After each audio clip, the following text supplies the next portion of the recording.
Grab a seat, sip some wisdom, and stay a while. This is the Prosperity Lounge, where growth gets personal.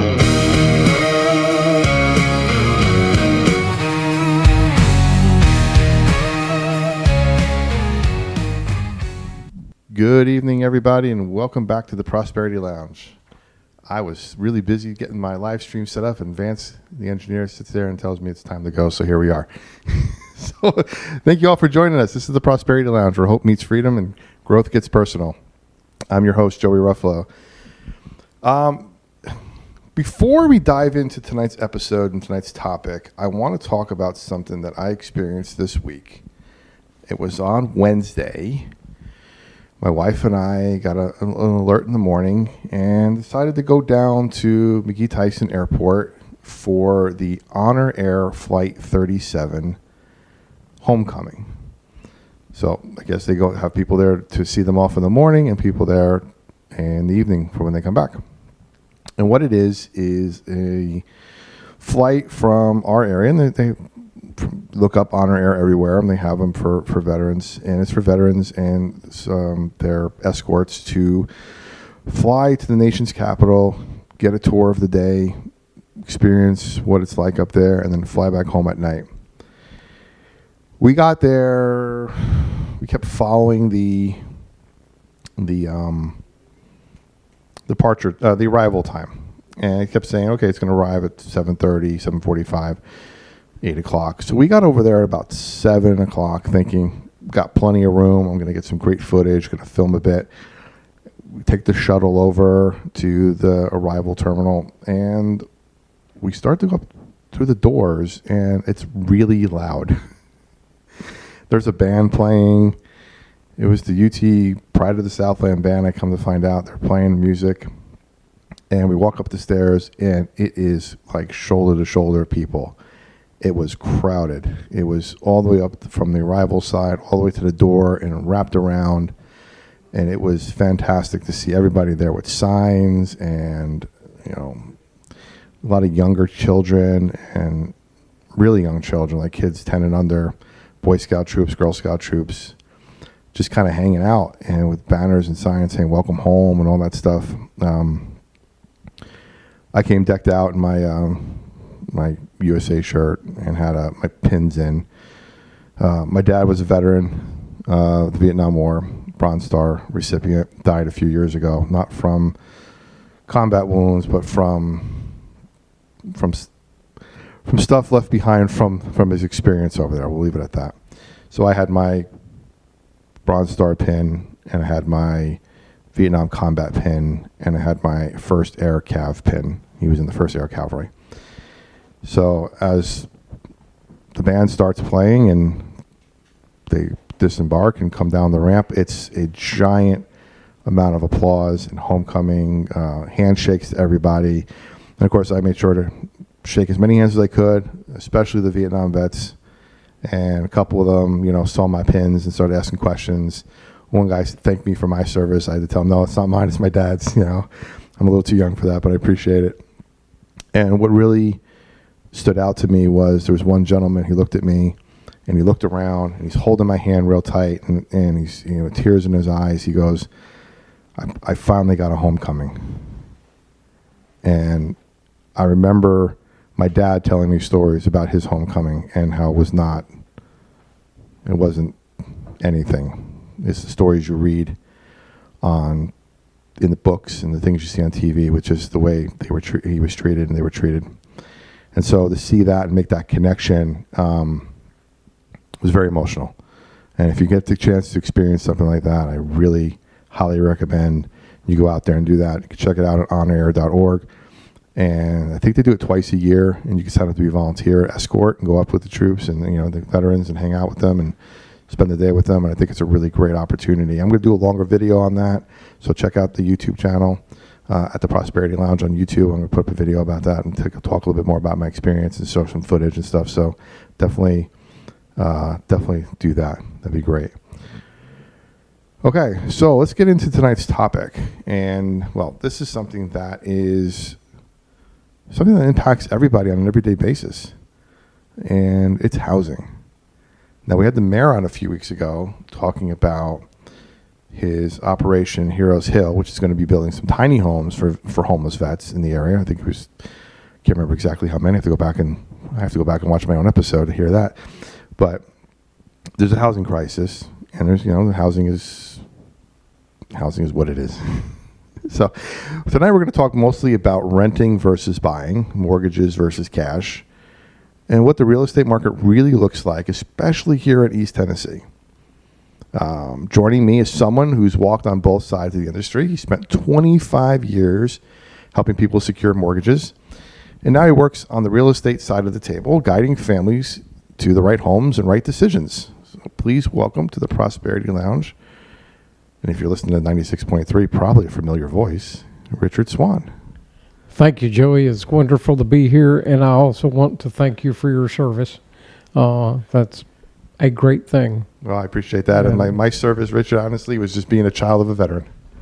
Well, and dealing with, that's a tough one. You think about it with the PTSDs and stuff. The families are very much a part of that. Yeah, no, I always do the same thing. I always thank them and welcome them home, regardless of whatever I can, and I appreciate that. I've moved all over the country, probably. Yeah, for sure. One of the reasons why I definitely wanted to talk to you, and not because that Vance, the engineer, thinks very, very highly of you. Well, normally I challenge his credibility, but today he is spot on. I was going to say low bar with that one, but he's... You've seen basically people make every kind of financial decision when it comes to homes. Right. You've probably been on the other side of the table with people coming, and it's a quick and easy situation, and the ones that you a little bit harder, and then the ones you got to say, not yet. Yeah. In your view, what's the biggest?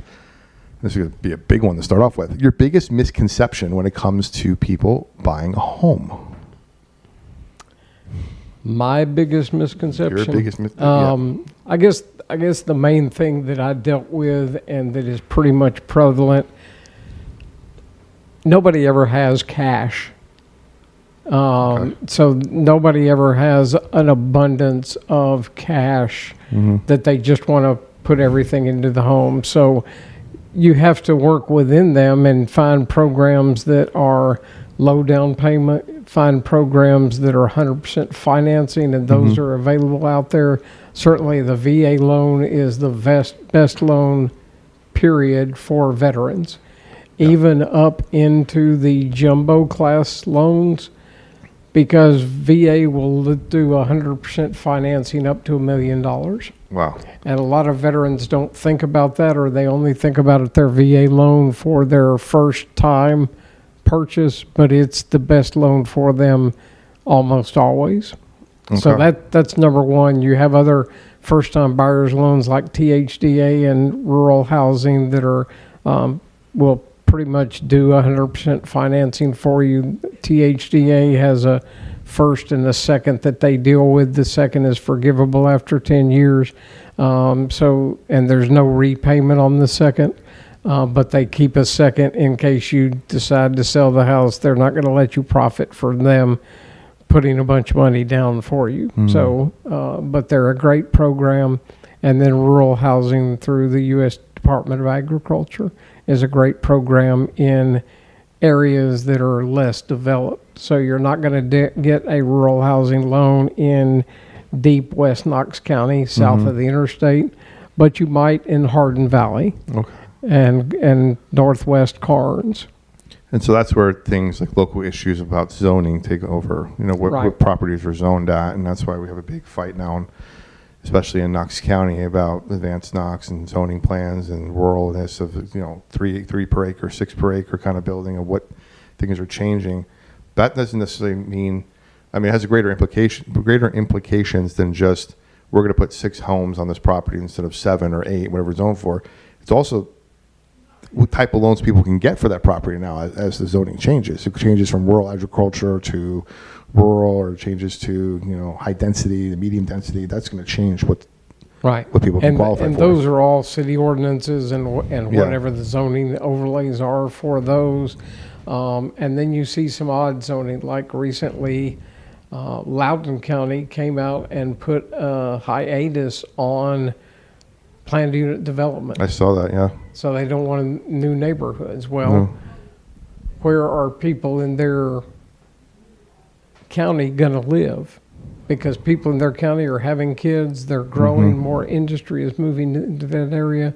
So housing becomes a part of that question, and that's something they will have to address at some point. Yeah, it gets to we're venturing down the political road here a little bit with who you elect and what their policies are, but you have things that could be considered uncontrolled growth in some areas, and things that are just like you said, Loudoun County, where it's no growth at all. And maybe they're going back to the drawing board and saying, okay, if now we're going to have growth, we're going to have more of a strategic planned growth than just this unmitigated approval of everything kind of growth.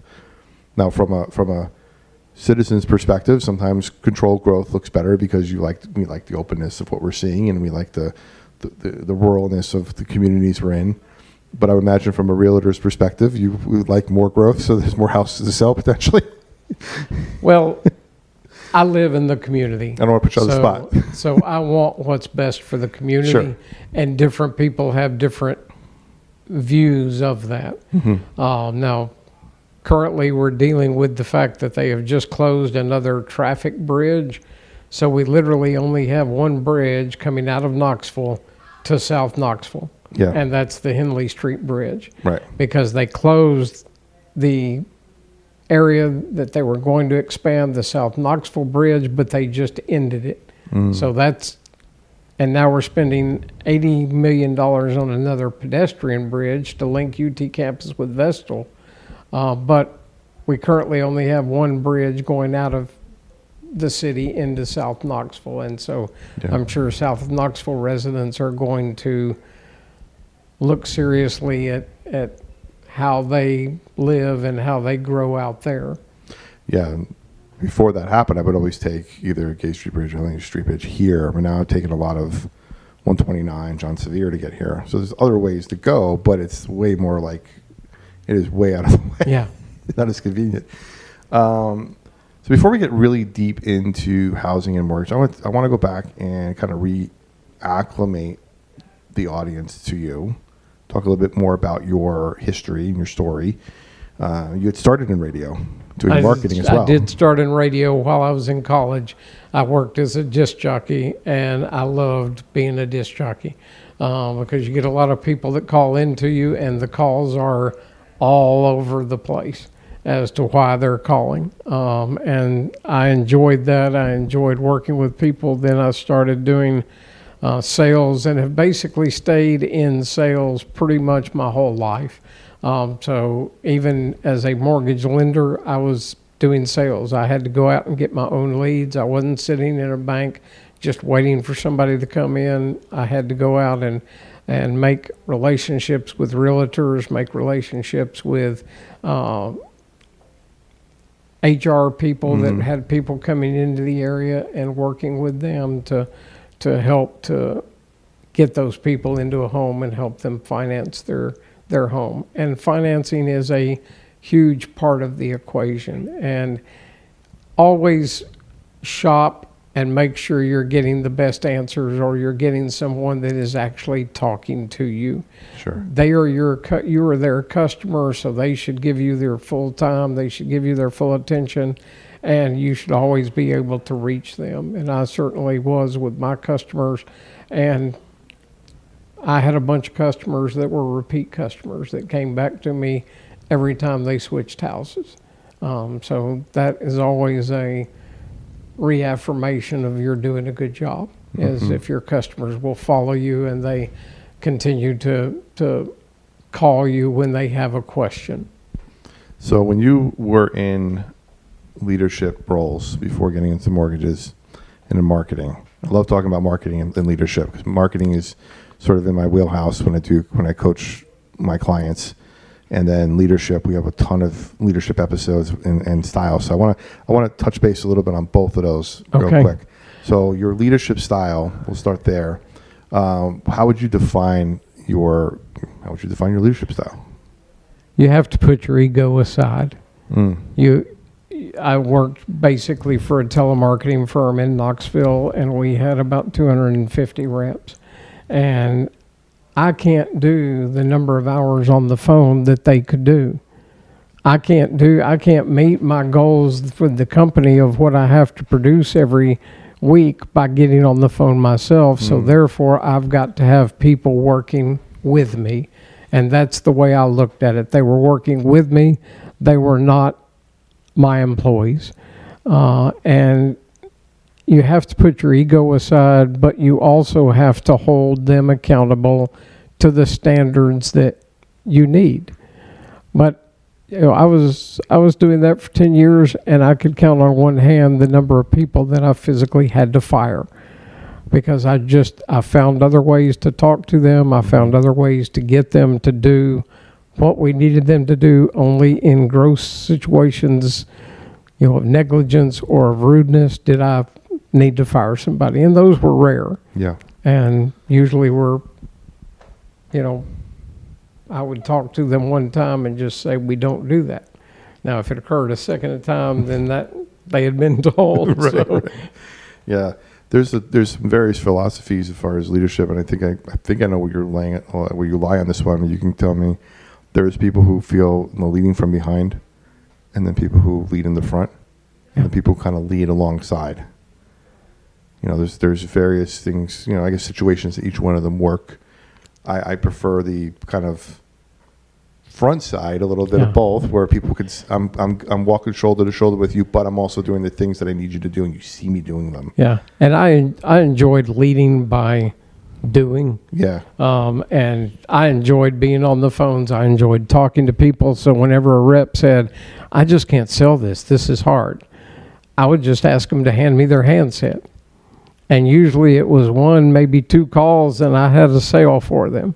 Yeah. And I'd get off the phone, and they'd like, "How did you do that?" And I said, "Well, I thought I did it pretty well. What do you think?" But so I was a little sarcastic at times, and that carried through. But they understood that, and they thought it was funny at times as well. So, but you have to be willing to walk in their shoes. You have to be willing to show that you are not above what they do.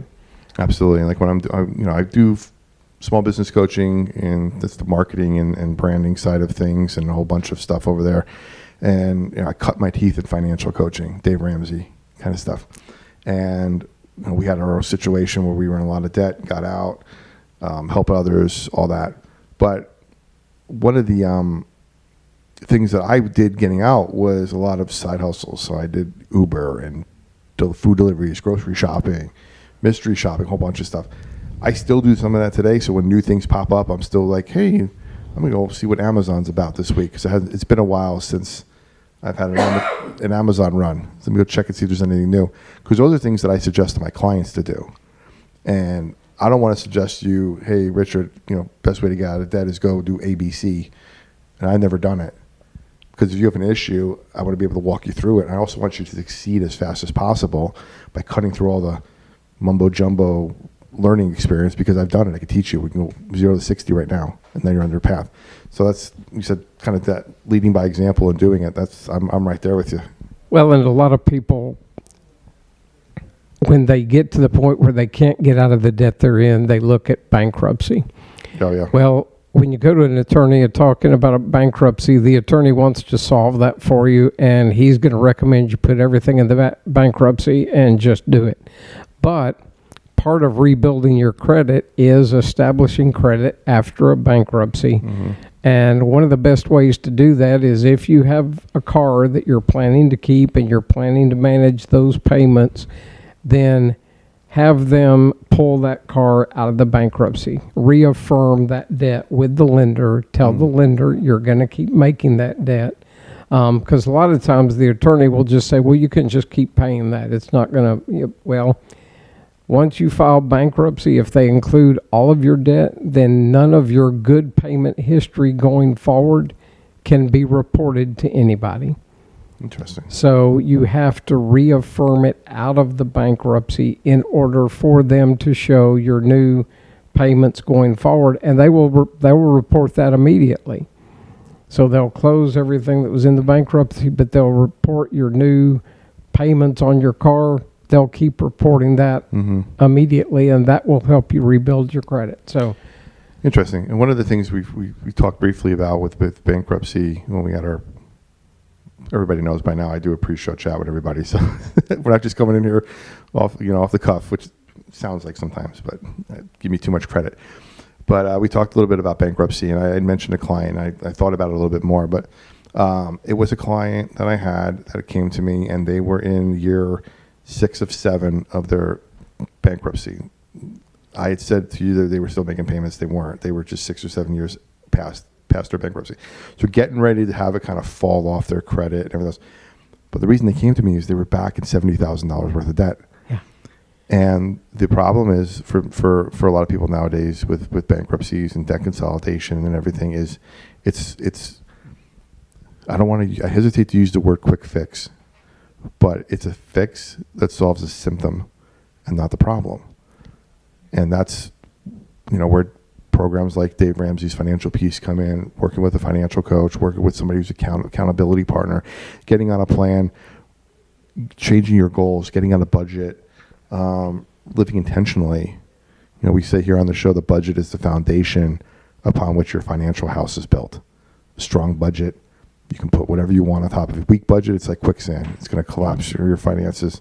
And so having things like that in place when you're coming out of a situation where it's very traumatic, it's very traumatic to yourself, it's traumatic to your credit history, it's traumatic all around, and not having a plan in place to change what you've done is right. It's imperative. And in that situation, they had most likely done a Chapter 13 bankruptcy, which involves repayment of certain of your creditors. Mm-hmm.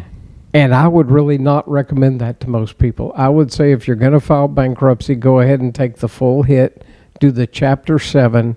That's going to take all of that debt off of you. It's going to get you out from under that. Mm-hmm. And you can't bankrupt everything. Like you can't bankrupt student loans and you can't bankrupt other things. But take the advantage of the bankruptcy laws and get out of it as much as you can. If you go into repayment, it's still an anchor around your neck that you may not be able to really get out of. So rather than prolong it, because they were in it for 6 years, with a Chapter 7, they would have been done and their credit would have been improved probably 2 to 3 years later, which really allows them to recover from life. It allows them to move on, and it allows them to make those changes going forward. Absolutely. And an underwriter for a mortgage or any kind of loan is going to look at how you've paid things after the bankruptcy. So that's what they're going to look at, and they're going to give you credit for how you've paid that. Now, the one thing I will tell you that is going to mess you up with any underwriter is not paying child support. And underwriters hate that. Okay. And most of the underwriters that I've ever dealt with were female.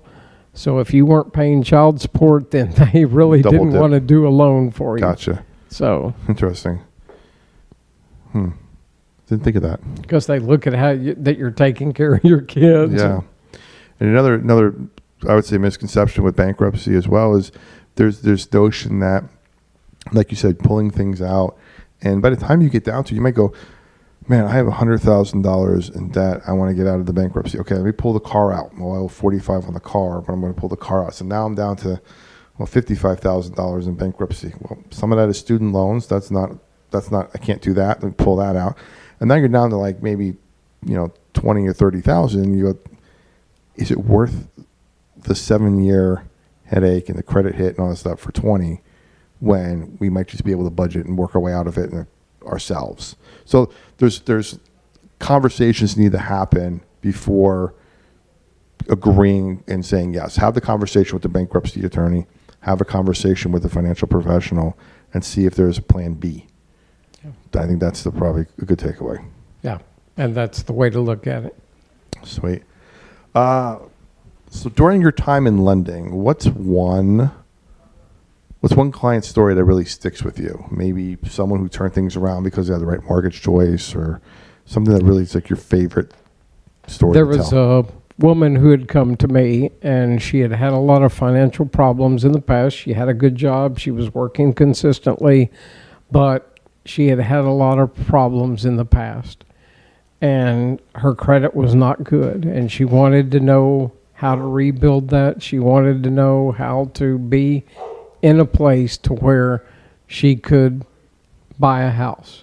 Okay. And I worked with her probably for about 2 years, and worked with her to how to pay off some of the debt that she had, how to get rid of some of the debt that she had. I can't remember if she filed bankruptcy or not, but I worked with her as to how to rebuild her credit. And the whole thing, and I know that you're familiar with this and talking with Dave, the whole thing is to manage your credit cards and don't let them become an anchor that just pulls you under.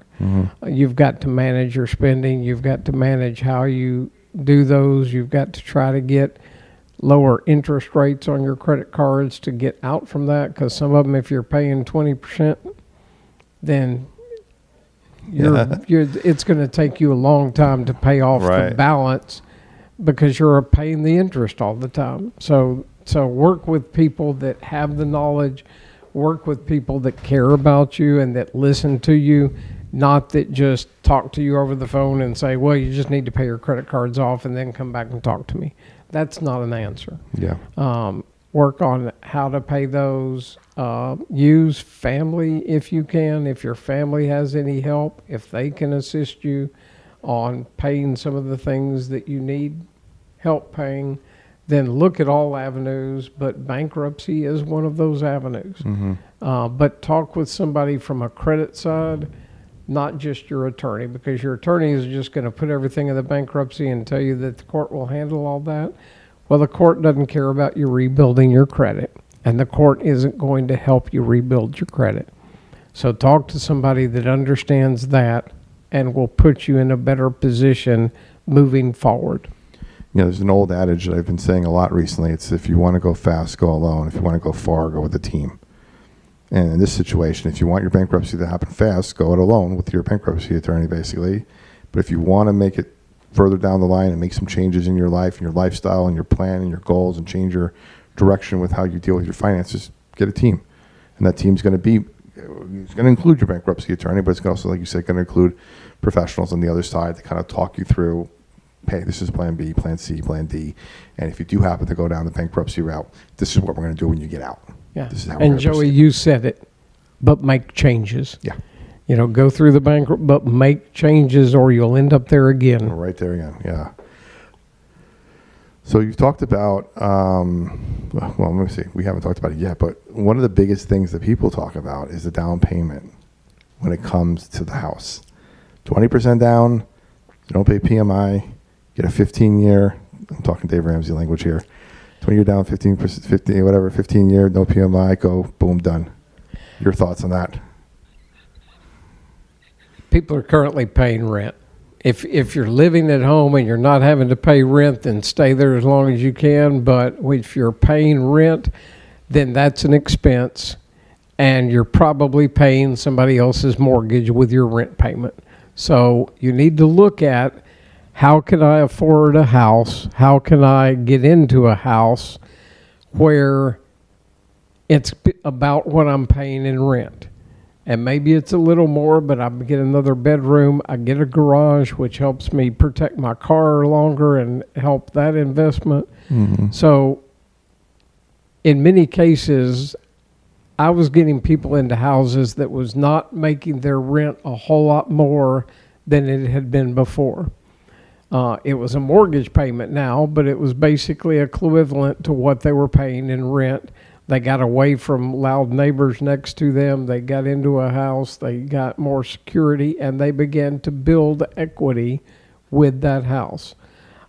I don't remember a year where Knoxville lost a lot of equity, even during the meltdown in '08.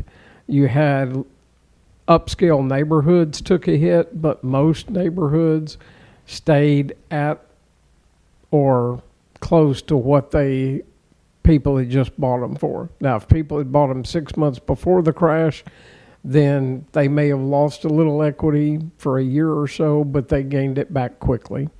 So That's what a house is going to help you do. You've got to have housing for your entire life. The way to look at it is, how do I get the best housing possible to where I'm building equity to eventually I will own that house. And generally it's going ahead and biting the bullet if you're in a stable job. If you're in an area where you know you're going to stay, then go ahead and bite the bullet and buy a house. Because Tennessee is fairly good on that. Tennessee doesn't have a lot of penalties when you sell the house. And usually if you sell the house, you don't have to pay capital gains if you're rolling it over to buy a new house. So keep that in mind. There are a lot of programs out there that will help you with down payment assistance. They will help you with 100% financing. And if you have good credit, and this is something that everybody needs to know, how to build their credit and maintain their credit, and we can talk about that more tonight or in another show. Sure. If you maintain good credit, then the mortgage insurance is going to be less. So there are options. And like similar to car insurance and things. Sometimes they run your credit history. Yes. And if you get bad credit, your insurance rates are higher. Absolutely. So I didn't know that about mortgage insurance. If you've got good credit, then they don't think you're going to default on this loan because you've paid your other bills on time. So they're going to give you mortgage insurance at a reduced rate. Okay. And I'm talking with even 5% down, 10% down, you get another break. So you don't have to have 20% down to start building equity in a house. And the best way to do that is to talk to someone that has a lot of loan programs available. Talk to someone that has every option available. And I'm going to tell you, a lot of credit unions will only talk to you about a 15-year loan because that's all they're really interested in having on their books. They can do a 30-year loan, but they'd rather talk to you into a 15-year loan. And most of my clients couldn't afford the larger payment of a 15-year loan.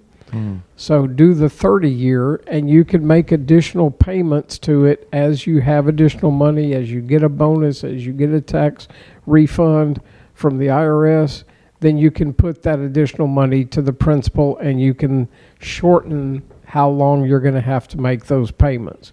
And anything you paid to the principal is reducing the interest that you're paying at that point. So it's helping you immediately, plus it's helping you long-term by shortening the life of the loan. So again, this is where somebody who is utilizing a team of a financial advisor, a financial coach, accountability budget person, whatever it may be, two aspects of it, where you could sit and go, okay, what is my mortgage payment? If I make an extra payment, how much do I have to make that extra payment? It could be a half a payment, a full payment, whatever. Like you said, bonuses come in and stuff. But it's also looking at things in the terms of, do I make that extra payment to my mortgage, or am I paying down my car? Am I paying off a credit card? Because of the interest rates right now. Interest rates currently are somewhere in the sixes. I'll just, whatever. A few years ago, they were in the twos and twos. So people who bought houses that are in the twos aren't necessarily rushing out to sell them right now and get a 6% or 7% mortgage. They're also not interested really in paying it off because they could put that money in the market and make 10%, and the interest is 2%, and they have an 8% difference on their money. Absolutely, and I agree with both of those. And I've dealt with a lot of retirees moving to this area to retire to this area, and a lot of them wanted to do just a $50,000 loan. I'm like, at 3% interest, talk to your financial advisor, because he's going to tell you that you don't want to do just a $50,000 home loan. You want to put whatever you have to put down to manage that payment, but you want to manage that payment and invest the rest, and it's going to help you more long term. Maybe it's going to end up that by the time that you're 80 or 90 and need it more, it has built a bigger nest egg for you to have more to live on at that point when you need it, when you're in a nursing home or whatever. And it all comes back to that thing we talked about earlier about being intentional and having a plan, because putting it into an investment account and you build up $100,000 and you need it and you have $50,000 left on your house, you can take that money out and pay off the house. You can take that money and use it for whatever you want to use it for, but it's not like, oh, it's here, I'm going to go buy a Maserati, and then I still have a house payment and this and that and everything else, and then you're like, oh, what am I going to do with the car? Yeah. It's being intentional with it. And if you have that intentionality, that's why rich people are rich, man. They have so many separate accounts. They use HSA accounts as savings accounts. They certain types of life insurance as savings accounts. They know what to do. Yeah. And we're sitting here, That's hand over fist. where I agree with Dave Ramsey. You don't need to drive a Maserati. It's going to depreciate faster probably Sure. than any other car you can drive. And if you get it dinged at the grocery store, then it's going to reduce its value more than any other car. So, Yeah. drive a car for a necessity, buy a house for a necessity because you have to have shelter, you have to have mobility, but don't buy into the lifestyle. Yeah, we have a comment in the chat here that actually says, for the younger generation, it seems buyers are stuck. It's kind of what we just were talking about. The average age of first-time buyers has increased to the highest in history, being in the upper 30s. I mean, again, it's people who are currently in a home at 2%, not wanting to trade that 2 for a 6. Yeah. And we're like, I'll pay a 6 and refinance later when it goes down to 4. It'd be fine with me. But it's the people that are, or people with no mortgage payments that are at 0%. Essentially, they have no loan. Right. That aren't willing to make that trade, especially where their value of their home at 2% or 0%. If they were to sell it, they can't get something comparable for the Right. price range. Right, because their house probably 5 years ago was worth $280,000. Now it's close to probably $500,000, and they can't finance a $500,000 house necessarily, but they're planning to roll the equity. But sometimes that's not the best opportunity for you. Sometimes you're better to, you can always abandon the house, and I say abandon, but I abandon it as your primary residence and move into a new house, and you can still, there are loans that you can do that will allow you to, if you have a rental contract on that, they'll allow you to use that to offset that loan immediately. So there are ways, and if you talk to the lender that has all the products, that has the most products out there, and talk to several lenders if you need to. If you're not getting the answers, if you're not talking to somebody that you think is listening to you and explaining things to you, then get up and walk out. Yeah, because back in 2008, that crisis was fueled by the housing bubble, from people getting into, and I won't get into the whole spiel of it because I'm not sure if I understand it completely as well, but it sounded like people got into, loans were being approved for people that necessarily wouldn't have loans approved for them. And so ARMs, balloon payments, small payments up front, and then when those big payments come due, they can't pay it. And then there's a foreclosure, and then there's a gluttony of foreclosed homes on the market. Prices drop down, and then investors swoop in and buy underappreciated assets of the homes, and then their back kind of fixed itself, but left a lot of people without home ownership and things like that.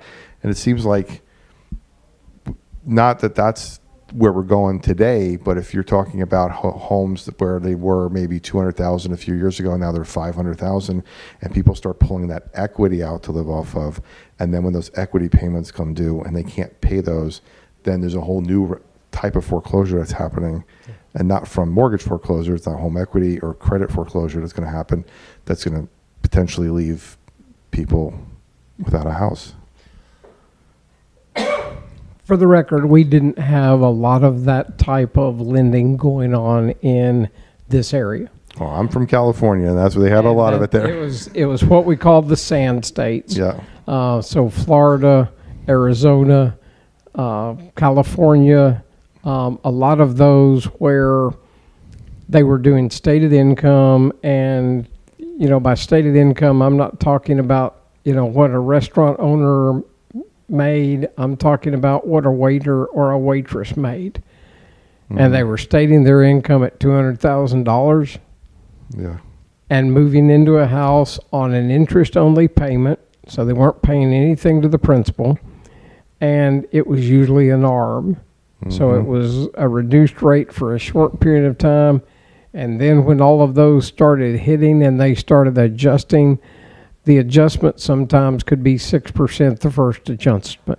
Wow. So that's where they were, and then they were having to start pay on the principal.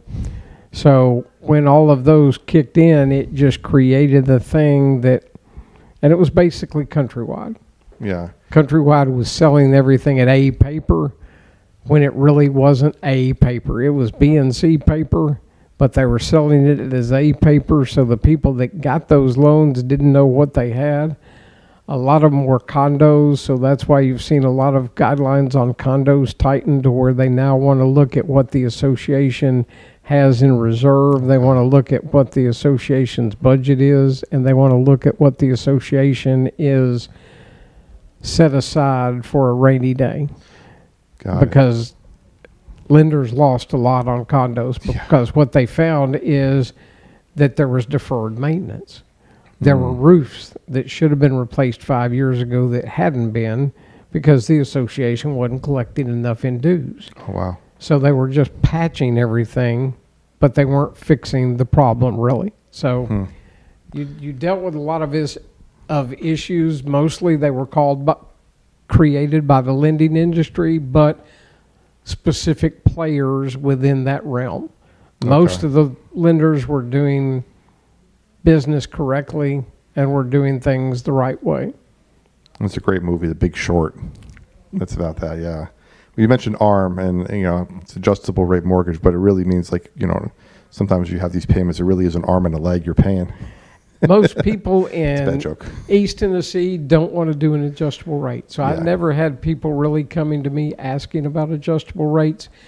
The people that did were your financial people like yourself that knew how to watch the market. They knew how to look at when it was going to adjust, but they're also risky. The thing in any adjustable rate is you have to look at, am I going to be stable? Am I going to be able to qualify to get a new loan if that would adjust and I need to refinance?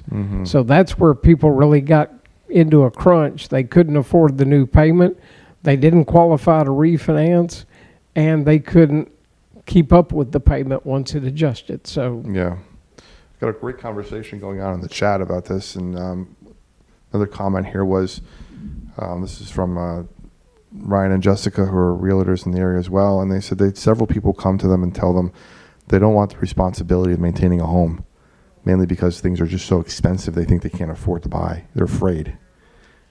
And then another comment here is part of that is there's so many investors that are buying homes for the sole purpose of renting them out, and they're coming from out of state, and they're just coming in and outbidding the locals and then just renting them back to the locals. And that seems to be this sort of runaround, this circle that we're getting into where you talked about Loudoun County shutting stuff down. It's crazy. The part about people buying out the first-time market area, that is occurring. You've got investors that are buying those low-end houses, they're rehabbing them, and they're putting them on the market as a rental. The fact of you don't want to deal with the repairs or you don't want to do the expense of all that, trust me, you are paying for your landlord to make those repairs in what you're paying in rent. Yeah. So talk to somebody about a house, get a new house if you need to, get a house that's in a condominium association where they'll take care of a lot of the exterior maintenance. So talk to a financial person, talk to a lender about how to get around that or what your fears are there, because in almost all cases you're going to benefit from owning property and owning that house. That was interesting. An article came out today that I stumbled across and was very timely. It was from this analysis from Adam. I think it's pronounced Adam. It's a real estate data company. And they said that profit margin on flipping a home is at a 17-year low due to high prices. And they talked about it Typically, from April to June, the typical home flipped by an investor resulted in a 25.1% return on investment before expenses. It's the lowest profit margin on transactions since 2008. Thoughts on that? If you're having to pay a lot for the house on the front market, Right. then you don't have room to rehab it. You don't have room to make the necessary repairs, and you got to worry about what you're going to net if you try to sell it. If you're flipping it for rental income, then you're playing the long game, and you can sell it when the market's high in the future. I think we've all watched Flip or Flop and those house flipping shows, and one of the things that frustrates me on those shows, and my wife, she looks at me when I start arguing at the end. It's like they'll show what the person made on it, and they'll say they bought the house for $500,000, they put $200,000 into it, they sold it for $750,000, they made $250,000. It's like, no, they made $50 because they spent $200,000 on repairs and they walked away with $50,000. So the return on investment is you bought it for $7 and sold it for $750. Is that's And for drives me nuts. For some of those guys, it is paying them to do their normal professional work. So they're painters, they're carpenters, they're whatever. So they're getting their value back out of putting that work into it, but they're getting their value back in being employed for 3 months fixing up that house, and that house sells for what they would have gotten paid from other people to do that. So it's not all as green as people see it, and they don't tell you a lot of the pitfalls. Yeah, and quite honestly too, when we're looking at homes in the area, we're still in the market for one. We'll look at the Zillow pricing and see when did it sell last, and then we'll see the jump. We'll see a house that sold in 2020 for $200,000, and it sold again in 2022 for $375,000, and now it's on the market for $5 something. And we're like, okay, they fixed it up a little bit. I could see the pictures, and that was somebody who bought it for the sole purpose of buying it to flip. Swipe on to the next one we look for. We're staying away from those. And some of those have increased value because work was done to them. Some of them, they just raised the price. Yeah, to keep up with the market. Now, FHA has a rule that you cannot do a house that's been flipped within less than, it's got to be like 6 months plus a day. Or otherwise, you've got to go on what it last sold for, and you've got to really prove that there were reasons why that value increased. Absolutely. So before we go on to the next part, I want to talk about the Knoxville real estate market. But before we get into that, I just want to tell everybody that we're, if you're having a great time here, if you're listening and stuff that we're talking about is resonating with you, if you're realizing your housing plan maybe needs a second look, don't go at it alone. You can head over to theprosperitylounge.com. You'll find free tools like our 8-step guide to stop living paycheck to paycheck, our student loan survival guide, and our prosperity planner budgeting tool. And stay tuned because we got our brand new app about to hit the market soon. So you have all the connections you need. We're talking about small business, personal finance, community leadership, all the above. And check out where we're at. We got our our flexible budgeting tool that's there. And remember, you tune in every week live, 6 o'clock at night Eastern time on YouTube at the Prosperity Lounge. You can even check it out on Facebook. We have our Instagram page. Sign up for the free community space. Everything is there. I'd love to hear your questions, your wins. Ask some questions for our guests coming up. Stay tuned so you don't miss an upcoming episode. All right, Richard. Talk about the Knoxville real estate market now. Because I've been here 3.5 years, and I don't have a house. You don't have a house? No. Well, we need to talk. You want to know something funny? Talk off air. You want to know something funny? I'll tell everybody right now. As I fix my shirt here, I live in a hotel. Do you really? Since we moved here. All right. We came here, short term, we're going to live in a hotel where we find a place. And we came here a little later than we liked. It was summer of 22.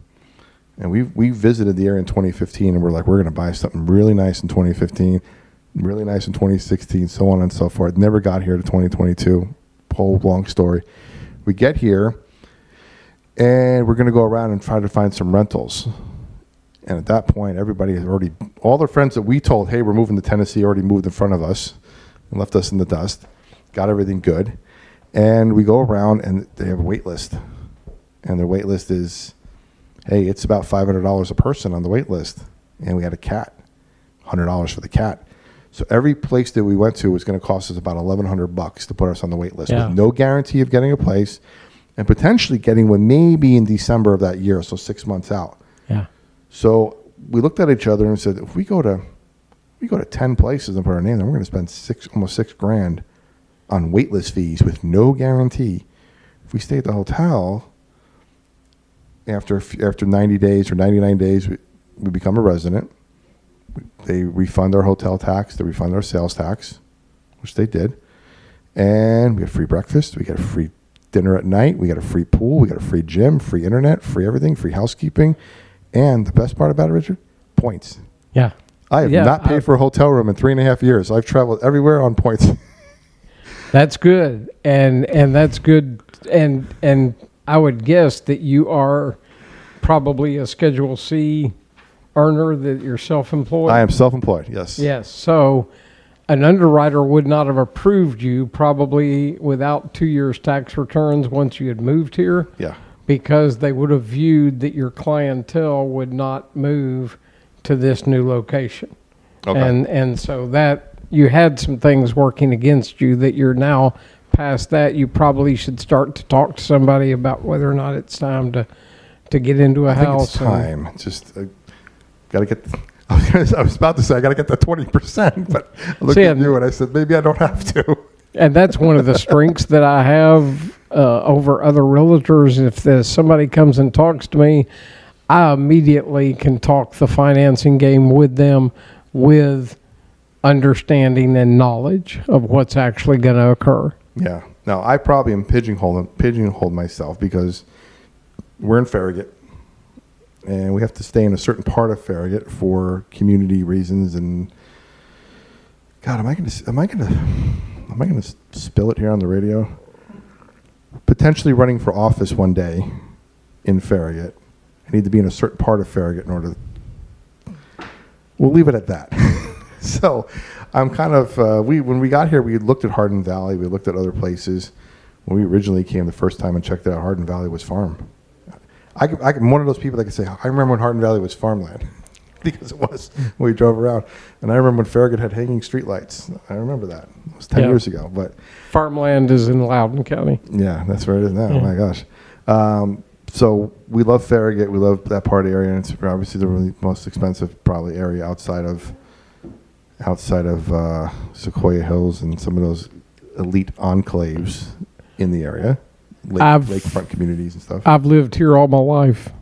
My mother grew up in Sequoia Hills. I would not pay the city and county taxes to live there. That's right.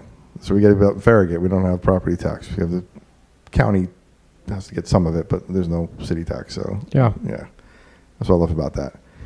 But those areas are booming. Right? South Knox is even starting to really find some groundwork with development and everything else. Same with Powell. Yeah, there's a lot going on here. From a realtor's perspective, and I'll just put on your locals hat. What do you think is driving that growth? Is it just industry or just people moving?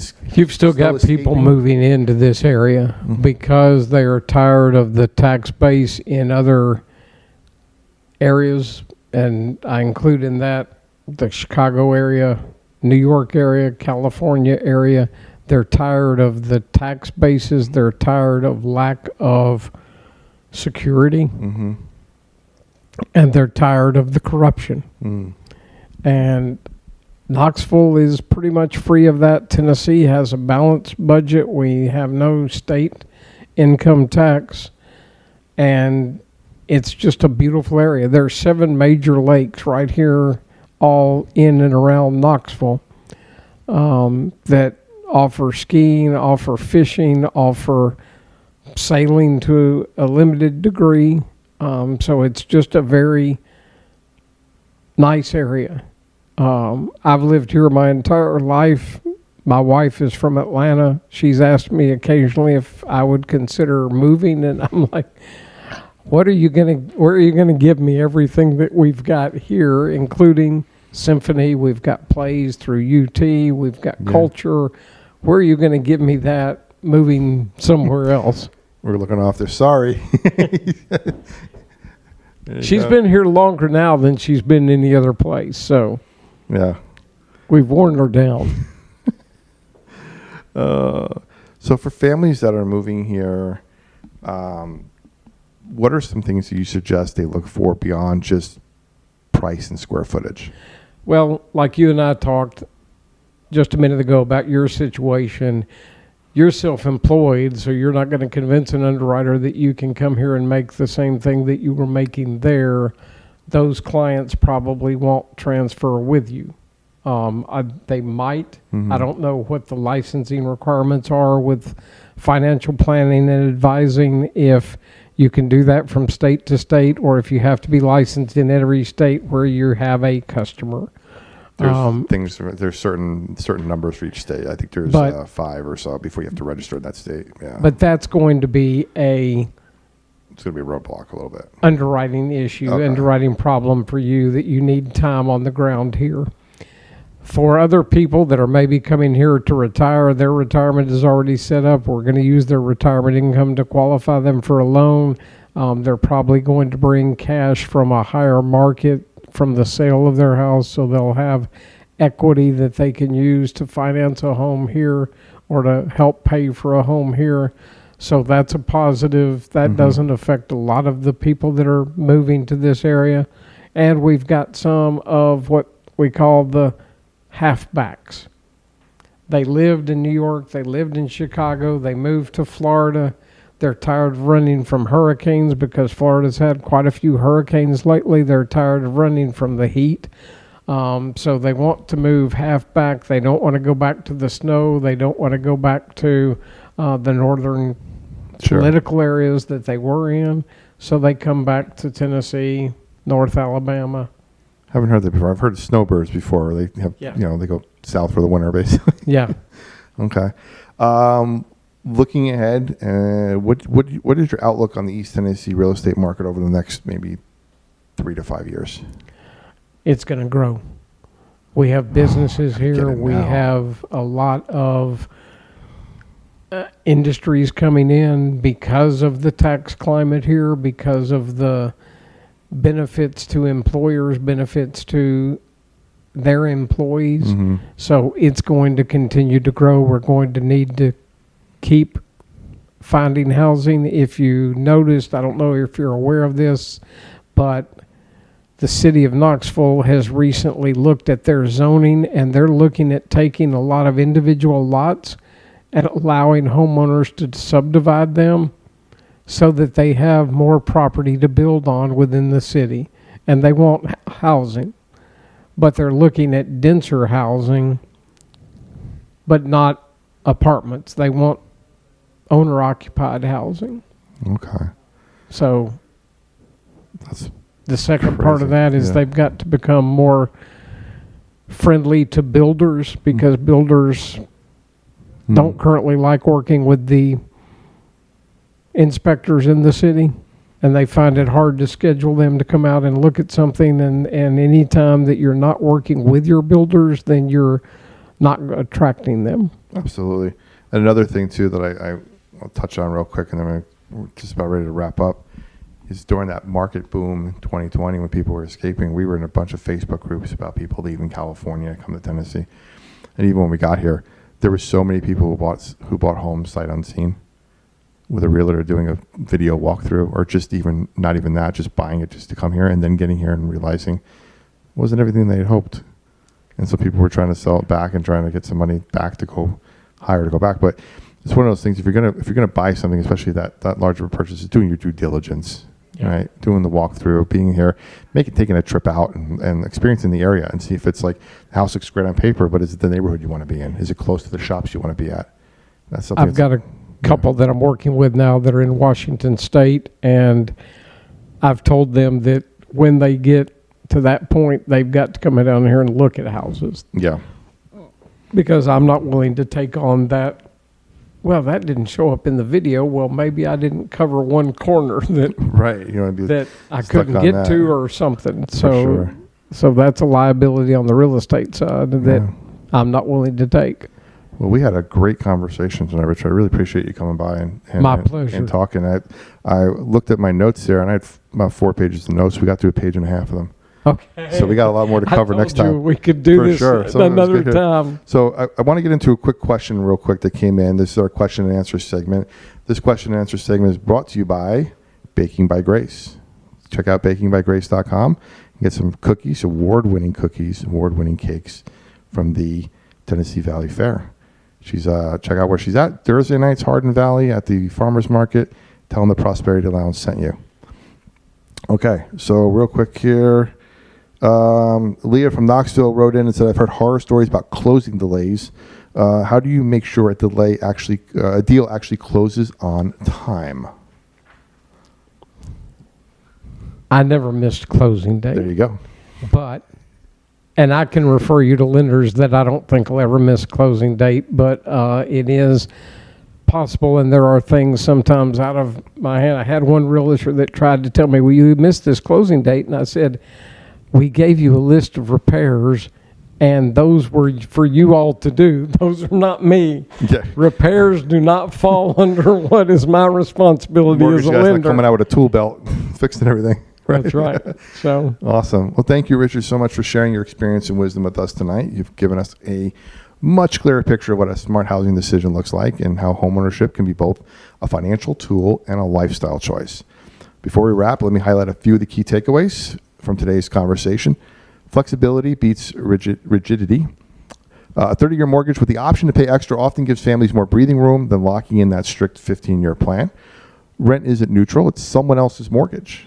If you can buy responsibility, you can begin building equity and wealth for yourself instead of your landlord. The East Tennessee market is still growing. Areas like Hardin Valley, South Knox, Powell, even out in Loudoun County, continue to expand, offering opportunities if you know what to look for. And housing is more than shelter, it's strategy. Treat your home as part of your long-term wealth plan, not just a monthly payment. And circling back to where I began, I was reminded again that HonorAir welcome event. Check it out. We're going to do that video this week. It's going to be a great talk. It's a great way to invest in community, honor legacy, and things like that. Your financial decisions, including your home, are part of your legacy you're building for your family and your future. For our listeners, if you want to connect with Richard, we'll have his contact info in the show notes. And don't forget, you can replay this episode on Spotify, Apple Podcasts, YouTube, iHeartRadio, Pandora, and more. And check out theprosperitylounge.com. That's www.theprosperitylounge.com. And as always, subscribe on YouTube at youtube.com/@theprosperitylounge. Until next time, stay faithful, stay fearless, and remember, freedom lives where faith and action meet. The lounge is always open, and so is your next breakthrough. This is the Prosperity Lounge. Pull up a chair. The journey's